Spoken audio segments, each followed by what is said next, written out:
Bonsoir messieurs, Romain Malric pour le Disport. Question pour Fabien. Fabien, au regard de l'enjeu de ce match, finalement vous finissez avec un essai toutes les 10 minutes. Est-ce que finalement dès le coup d'envoi de ce match, est-ce qu'on peut considérer que c'est un plan qui s'est déroulé sans accroc? Bonjour à tous et à toutes, merci pour votre question.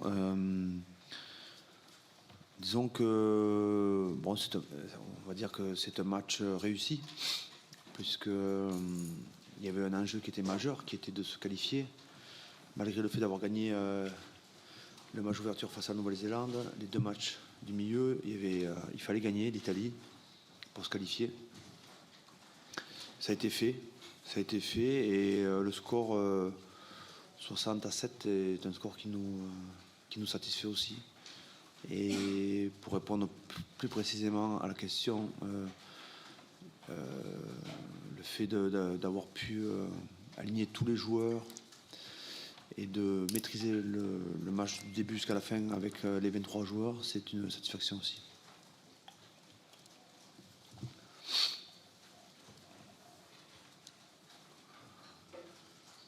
Bonsoir Fabien. À votre gauche, Pierre Robin pour Canal+. Est-ce qu'il y a une réelle satisfaction aussi, surtout devant, le pack a dominé et a été au départ de tous les essais? Est-ce que vous pouvez nous dire un mot sur votre paquet d'avance ce soir? La conquête a été réussie, enfin, la performance dans la mêlée, dans la touche, offensive et défensive, sont deux secteurs qui sont très positifs sur ce match, avec les rotations liées en plus au coaching. Globalement, sur le match, nous avons su exercer sur l'Italie une pression permanente à ce niveau-là.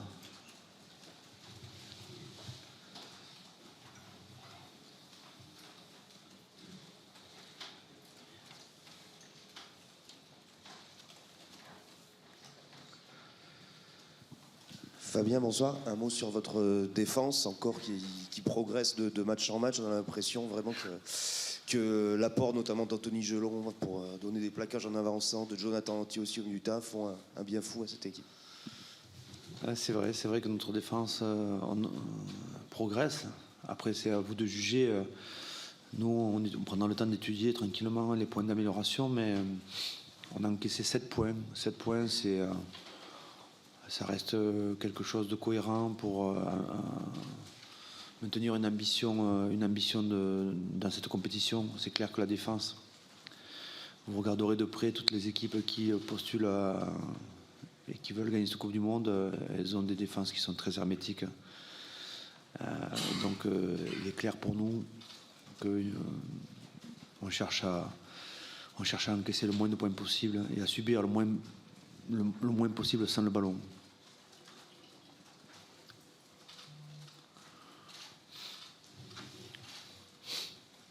Bonsoir Fabien, Wilfried Templier, RMC à ta gauche. Est-ce que tu peux, c'est pas toujours facile de parler d'un joueur, mais il y en a un qui a des chiffres fous, c'est Damien Penaud, qui est ce soir, qui dépasse Vincent Clerc ce soir, qui a 3 essais de Serge Blanco, qui est le meilleur marqueur de la Coupe du Monde, qui est à 30 essais sur les 31 derniers matchs. Est-ce que tu peux nous dire un mot sur les performances de Damien depuis des semaines? C'est très facile. L'ailier, c'est le dernier joueur d'une chaîne de compétences. Donc Damien, il a la chance de jouer dans une équipe qui performe et qui le met dans des situations confortables. Et en fait, ce qui est très facile de féliciter Damien pour sa performance offensive, mais c'est très facile aussi quand tu as une équipe qui travaille comme ça pour toi. Et en fait, les joueurs qui deviennent grands, ils sont servis par l'équipe. Donc en fait, c'est toujours un équilibre entre... À mon sens, si je peux me permettre, c'est que la performance individuelle, elle est servie par le collectif, quel que soit le joueur. Et c'est vrai que depuis 4 ans, on peut souligner beaucoup d'éclosions, beaucoup de joueurs qui se révèlent et qui grandissent, mais c'est toujours parce que l'équipe, elle les porte. Et c'est un mélange des deux. Ils contribuent à la performance de l'équipe et l'équipe contribue à leur performance individuelle. Thank you. Good evening, Fabian. Luke from The Guardian. You've had to deal with some injuries in this campaign. Are you pleased with how the group has dealt with that? Est-ce que tout le monde a eu la traduction de ma question? C'est intéressant. Tout le monde a la traduction? Donc c'est par rapport aux blessés pendant cette campagne. Déjà, les blessés, je le répète, comme je l'ai dit à Marseille, on est toujours déçus et toujours triste quand un joueur se blesse avec nous. Nous, le staff, on se sent toujours responsable parce qu'on accompagne les joueurs dans leur développement et mais pas coupable, jamais. Quand on met un joueur sur le terrain, c'est qu'on a validé de manière concrète sa capacité à jouer. Donc on est responsable parce que c'est notre choix, mais jamais coupable. Ensuite, on s'est préparé aussi à ce scénario qui n'est pas un bon scénario, c'est de perdre des joueurs sous blessure. On a perdu Romain, Tamac sur blessure. On a eu Paul Villemc qui s'est blessé pendant la coupure et un entraînement individuel chez lui, qui a dû déclarer forfait. C'est les 2 joueurs qui étaient dans le groupe des 42 qui ont dû faire forfait. Et dans la compétition, parmi les 33 aujourd'hui, on a 2 joueurs qui sont blessés. C'est Julien Marchand et Antoine Dupont. Mais s'ils sont avec nous, c'est parce qu'on est certain qu'on va les retrouver dans la compétition. On avance à 33. On est toujours 33. Et comptez sur nous pour avancer ensemble.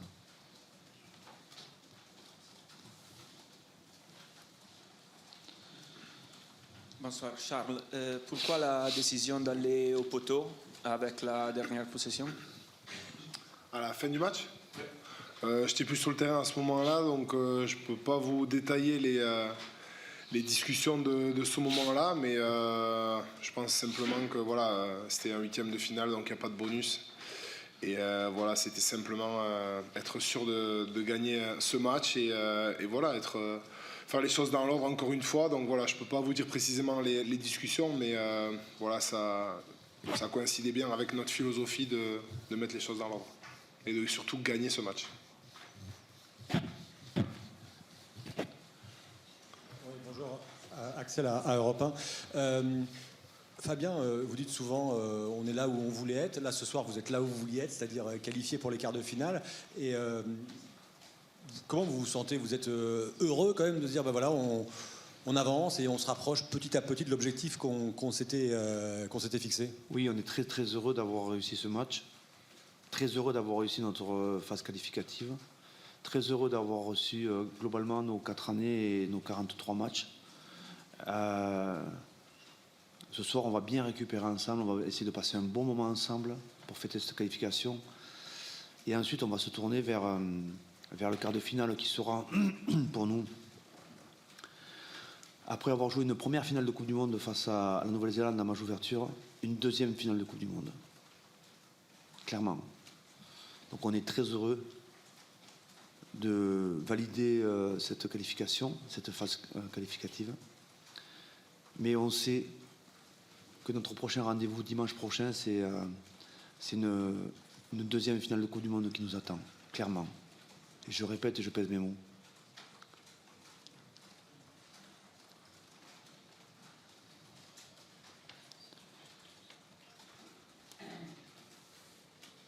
Tout au fond, s'il vous plaît.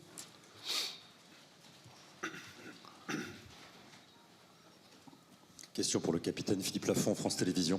Charles, ton sentiment de joueur sur cette entame de l'équipe de France et sur la façon dont vous avez conduit ce match, est-ce qu'il y a des choses particulièrement satisfaisantes, d'autres qui restent à travailler? Quelle est ta sensation? Du positif, oui. C'est vrai qu'on voulait être frontal sur le début de match, même sur les 80 minutes. Et voilà, on voulait mettre beaucoup d'intensité, se préparer aussi peut-être à la suite et voilà, être frontal, donc avoir des bonnes libérations derrière pour pouvoir transformer notre jeu. Donc voilà, c'était quand même le maître mot dans le vestiaire avant le début du match. Et donc évidemment, le paquet d'avant a une grosse responsabilité là-dedans. Et je pense qu'on a bien joué notre rôle et on a permis de mettre un petit peu la charnière et les 3 quarts dans de bonnes dispositions. Donc oui, satisfait sur cet aspect-là du jeu. Je pense que c'était à 15, on voulait être frontal à 15 et voilà, je pense qu'on l'a bien appliqué ce soir.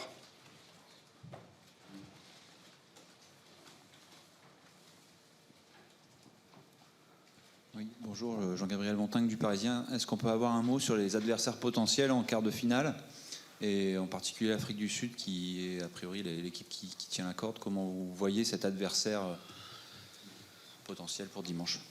Je vais répéter ce que je viens de dire. Quel que soit l'adversaire, pour nous, c'est clairement une finale de Coupe du Monde. D'un côté, le champion du monde en titre, qui a préparé son back-to-back, clairement. Et de l'autre côté, le numéro mondial. Le tirage au sort a fait son travail, à nous de faire le nôtre.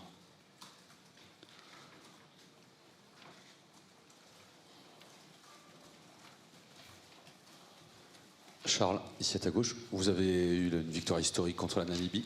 Ce soir, c'est la plus large de l'histoire contre l'Italie. Est-ce que c'est des petits signaux? Est-ce que c'est envoyer un message dans la construction de votre parcours?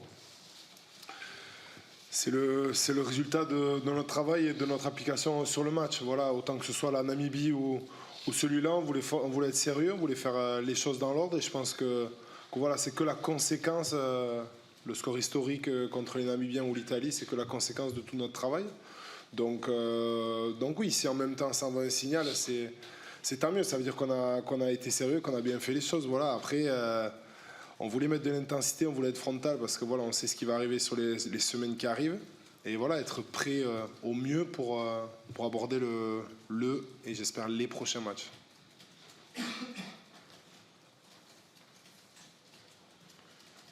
Fabien, encore, 6 de vos 8 essais aujourd'hui sont le fruit de construction sur des séquences longues. C'est peut-être un petit peu ce qui manquait depuis le début. Est-ce que c'est une satisfaction de valider cette étape avant le quart de finale?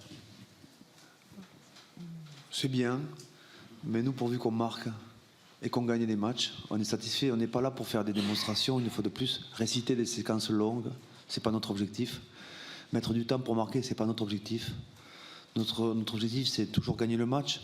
Et pour gagner le match, c'est plusieurs cases à cocher, mais pas toutes. Parfois, on marque d'une certaine manière, ou parfois, on ne prend pas de points d'une certaine manière. L'important, c'est qu'à la fin, on soit devant. On n'est pas là pour, entre guillemets, rendre des copies propres. Mais on est là pour gagner le match. Donc, si aujourd'hui vous êtes satisfait des séquences longues, ben on est satisfait de vous faire plaisir. En tout cas, je vais répéter ce que nous cherchons à faire depuis 4 ans. On cherche à rassembler, à fédérer et à partager autour de notre équipe l'ensemble du rugby français, et plus aujourd'hui, puisqu'on sent qu'il y a plus aujourd'hui.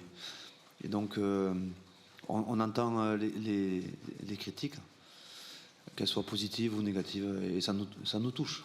On n'est pas insensible à la critique.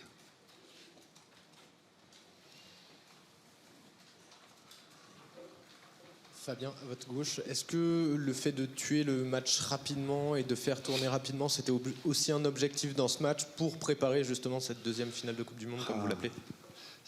C'est vrai que ça s'est passé vite. Il me semble que le match a été quasiment pas tué, mais à la 20e, il y avait de mémoire, je crois autour de la 20e, il y avait déjà 4 essais et un score autour de 20 points. 24, c'est ça. Putain, il joue et en plus il retient. Moi j'ai tous les écrans et tout, je retiens rien. Bravo Charles. Et en fait, c'était d'abord une volonté d'attaquer le match avec tout ce qu'on pouvait faire de mieux. On savait pas, on connaît jamais le scénario, on ne sait jamais ce qui peut se passer. Il peut se passer tellement de choses. Aujourd'hui, dans ce rugby-là, avec l'effet de jeu, les gestes sanctionnés, tellement d'occasions d'être sanctionnés, avec ou sans le ballon, par la règle, mais aussi par l'adversaire. Donc on ne peut jamais anticiper. On a un plan, souvent ça ne se passe pas comme prévu, mais on a appris à s'adapter. On a appris à adapter notre équipe aux événements. Et c'est vrai que là, globalement, ça s'est sûrement passé mieux que prévu, puisque je Charles m'a rappelé que 24 points à la 20e, c'est parfait. C'est parfait. On va prendre une dernière question. Charles, La Provence, Steven Imbert. Comment on se prépare mentalement à aborder les box surtout que ça va être une grosse guerre. Comment on est dans les têtes avant ce grand rendez-vous? Vous avez déjà joué le match de demain? On ne peut pas savoir. Si je peux me permettre. Il y a un Écosse-Irlande qui peut modifier le quart de finale. Nous, on est sûr d'y être. Mais il y a un Écosse-Irlande qui quand même ménage une forme de suspense. Mais si vous me parlez du futur adversaire, c'est assez simple. C'est une finale de Coupe du Monde pour nous.